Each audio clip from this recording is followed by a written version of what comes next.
तुम्हाला काय वाटते मी माझ्या मित्राच्या श्रीमंतीला बघून त्याच्या ऐशी आम्हाला बघून त्याच्याकडे चालली नाही हो. मी तर माझ्या नातवाच्या संगोपनासाठी तिकडे चालले मी माझ्या नातवाच्या देखभालीसाठी तिकडे चालले मला तुम्ही क्षमा करा पण एक गोष्ट लक्षात ठेवा जास्त दगदग करू नका वेळेवर जेवण करा त्याची काळजी घ्या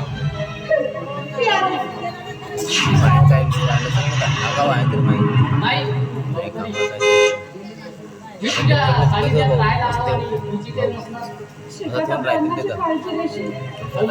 आई ये लवकर उशीर होतोय